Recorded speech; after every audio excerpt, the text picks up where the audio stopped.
জমজমাট ঈদ পালিত হলো মাসিলা নজরুল স্মৃতি সংঘে। এক মাস মাহে রমজান পালন করার পর পুরস্কার হিসাবে খুশির ঈদ আসে। যদিও ঈদ একদিনের উৎসব, কিন্তু এর রেস থেকে যায় এক সপ্তাহ ধরে। ঈদ উপলক্ষে বহু জায়গায় সেজে ওঠে চোখ জুড়ানো আলোকসজ্জা, প্যান্ডেল, আবার কোথাও কোথাও মেলাও হতে দেখা যায়। হাওড়া সাঁকরাইল থানার অন্তর্গত মাসিলা নজরুল স্মৃতি সংঘের উদ্যোগে প্রতি বছরের মতো এই বছরেও এক সপ্তাহ ধরে ঈদের উৎসবে মেতে ওঠে। যেমন চোখ ধাঁধানো আলোকসজ্জা, তেমনি প্রতিদিন বিভিন্ন ধরনের নিত্য নতুন প্রতিযোগিতার আয়োজন করে। শুধু তাই নয়, সবথেকে আকর্ষণীয় হলো শুক্রবার নৃত্য প্রতিযোগিতার। এই প্রতিযোগিতায় দূর দূরান্ত থেকে বহু কচিকাঁচা শিশুরা অংশগ্রহণ করে। জি বাংলা, স্টার জলসার মতো হিপ হপ, ক্লাসিক্স ও নানান ধরনের নৃত্য পরিবেশন করে ছোট্ট ছোট্ট শিশুগুলো, যেটা দেখে দর্শকদের মন ভরে যায়। এছাড়াও শনিবার সন্ধ্যা থেকেই মঞ্চে সম্প্রীতির বার্তা পৌঁছে দেয় সমাজের মধ্যে। বহু বিশিষ্ট সমাজসেবকদের নিয়ে তাদের সম্মাননা প্রদান করেন নজরুল স্মৃতি সংঘ। তারপর পুরস্কার বিতরণ অনুষ্ঠান এবং সবশেষে অসংখ্য মানুষের মন জয় করতে সারা রাত্রিব্যাপী বিচিত্র অনুষ্ঠানের আয়োজন করা হয়। মোহাম্মদ রফি, মোহাম্মদ আজিজ, সাব্বির কুমার, কুমার শানু এবং বিনোদ রাঠোরের মতো বিখ্যাত শিল্পীদের গাওয়া গান পরিবেশন করেন কণ্ঠশিল্পীরা।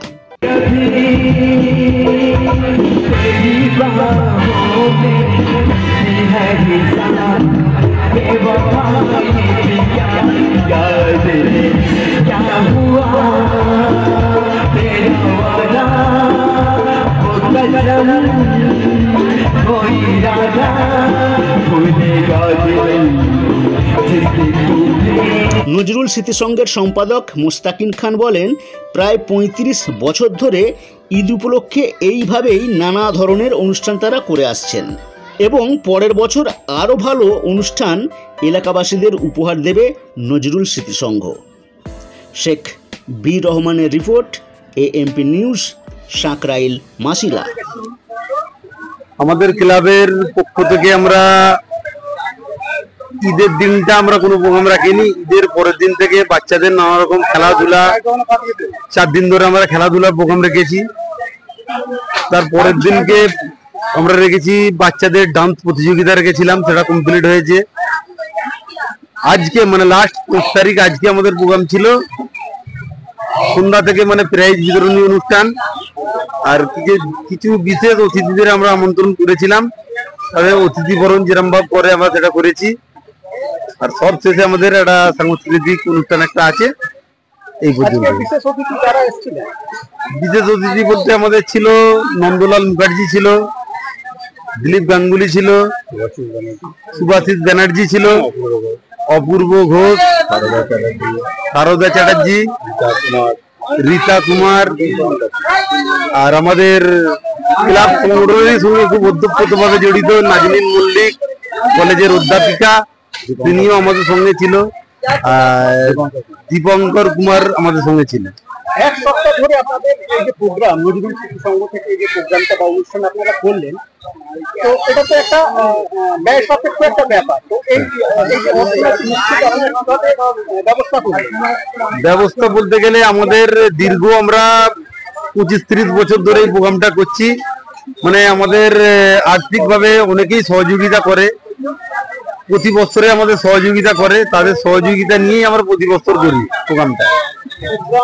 এক সপ্তাহ ধরে করার পর আজকে অন্তিম দিন, হয়তো দেখা যাবে কাল থেকে চারিদিকে সেই আগের মতো অন্ধকার, একটা মন খারাপের দিন থেকেই থাকে। কি বলবেন এই মন খারাপটা? এটা তো স্বাভাবিক। এটা দীর্ঘ মানে 7 দিন ধরে আমাদের অনুষ্ঠান শেষে মন খারাপটা হয় স্বাভাবিক। আবার আগামী বছর ঈদের জন্য আমরা অপেক্ষা করব। আবার অনুষ্ঠান আসবে ঈদে, আবার সবাই আনন্দ করবে, বাচ্চা বয়স্ক সকলকে নিয়ে আমরা আনন্দ যেরকম দিই সেটা আবার দেবার চেষ্টা করবো। আপনার নাম? আমার নাম মুস্তাকিম খান, আমি নজরুল স্মৃতি সংঘ ক্লাবের সম্পাদক। দেখুন, এই ক্লাব তো আমাদের প্রাণ। এই ক্লাবের সঙ্গে শুরু থেকে আমরা যখন ক্লাব আগে আমি বলেছি, যখন ক্লাব 4 কোটি জন্মা দেওয়া ছিল, তো তখন থাকতে এই ক্লাবের সঙ্গে আমি যুক্ত ছিলাম। এবং আমি যতটা পেরেছি এই ক্লাবটাকে যতটা উন্নতি করতে পারি, সামান্য হলেও আমি কিছুটা করেছি। আজকে অনেক পরিশ্রম করেছি এই ক্লাবে। আমি একটা সময় দায়িত্ব ছিলাম দীর্ঘ 13 বছর। তারপরে আমার নানারির কারণে আমি তো আমার অন্যান্য সংগঠন আছে, তো তারপরে একজন তো আর সবসময় থাকতে পারে না, আমাদের নতুনকে জায়গা করে দিতে হবে। তো আমরা সেরকম যোগ্য হিসাবে এখন বর্তমানে আছি মোস্তাকিম। উনি খুব নিষ্ঠার সঙ্গে খুব ভালোভাবে চালাচ্ছে এবং ক্লাবের সংগঠনটাকে সুন্দর করে রেখেছে। আগামী দিনে আমি তো সঙ্গে আছি, থাকবো। আমাকে তো থাকতেই হবে, না আমার ক্লাব, আমার পাড়ার ক্লাব, এবং এই ক্লাবের সঙ্গে আমার সম্মান জড়িত। এই ক্লাব যদি কোনোদিন কোনো রকম অসম্মানের কাজ করে, তো আমার অসম্মান হবে, আমার এই পরিবেশের অসম্মান হবে। এই ক্লাবকে আমি যেমন পারবো, যতটা পারবো, এবং পারবো মানে কি, আমি হার্ডলি চেষ্টা করবো ক্লাবটাকে আরো অন্যান্য উন্নতির শিখরে নিয়ে যেতে। এবং এই ক্লাবে আরো কিছু আমাদের পরিকল্পনা, যেটা আমি আগেও বলেছি, ক্লাব উদ্বোধনী এটা হচ্ছে আমাদের 26শে জানুয়ারি। আমরা ওই দিনেই আগে অনুষ্ঠানটা করতাম, তো এখন আমরা সেটা পরিবর্তন করেছি। আমাদের বিভিন্ন মানে কর্মক্ষেত্রে অসুবিধা হওয়ার জন্য ঈদটাকে কেন্দ্র করেই করেছি। 26শে জানুয়ারি আমরা প্রত্যেকেই ব্যস্ত থাকি, অনেক অতিথি যাদের বলি তারাও ব্যস্ত থাকে বিভিন্ন কারণে। তো আমরা একটা নির্দিষ্ট ওই দিনটাকে ঠিক করে নিয়েছি। তারপরে ঈদের একটা আমেজ থাকে, সকলের মনে একটা আমেজ থাকে, সেই আমেজটাকে আরো ভালোভাবে আমরা উপভোগ করতে পারি। এই হিসাবে আমরা 26শে জানুয়ারি থেকে এখন উপলক্ষেই করছি। এবং আমাদের প্রতিষ্ঠা দিবস যেটা হয়, সেটা হচ্ছে আমাদের প্রতিষ্ঠা দিবস, যেগুলো আমাদের 36তম প্রতিষ্ঠা দিবস, মানে 1990 সালে। সেখান থেকে আজকে আমরা গৌরবের সঙ্গে আমাদের চড়াই উতরাই আছে, দেখুন আমাদের প্রতিদ্বন্দ্বী আছে, এবং আমাদের কি বলবো, আমাদের মধ্যে একটা ভাঙন ধরানোরও চেষ্টা হয়, এবং একটা সমাজে একটা কালো থাবা আমাদের তার যে বিষাক্ত নিঃশ্বাস, সেটা আমাদের ক্লাবের উপর সবসময় পড়ে। অতএব আমাদের ক্লাবের প্রত্যেকটা সদস্য আমরা খুব সংগ্রাম করে এই সংগঠনটাকে রেখে দিয়েছি। একদিকে যেমন দেখা যাচ্ছে ধর্মের সুরসুরি দিয়ে বিভিন্ন রাজনৈতিক দল তারা খেলা করছে, তাদের সেই কার্যকলাপকে বুড়ো আঙুল দেখিয়ে আজকে নজরুল স্মৃতি সংঘ সম্প্রীতির একটি বার্তা মানুষের মধ্যে পৌঁছে দিল। কি বলবেন?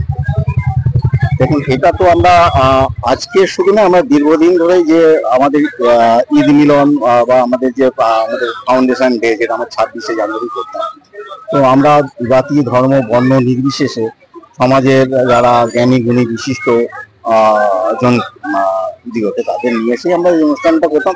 এবং এই উৎসবটা আমরা সকলে মিলে, সমস্ত ধর্মের লোক একইভাবে উপভোগ করি, আজও সেটা করছি। তো আমরা এই অশুভ শক্তি যে আছে তাকে আমরা খুব একটা গুরুত্ব দিই না। আমরা মানুষ, আমাদের ধর্ম হচ্ছে মনুষ্যত্ব এবং মানব ধর্ম, এটাই আমরা নিয়ে থাকি, এটাই নিয়ে আমরা থাকি। আপনার নাম? আমার নাম লালটু খান, আমার ভালো নাম হচ্ছে আশফাক আলী খান। আমি এই ক্লাবের মানে আজীবন মেম্বারই বলতে পারেন। একসময় পদে ছিলাম, এখন আমি আমার দায়িত্ব আমার এই যোগ্য মোস্তাকিমকে দেওয়া আছে।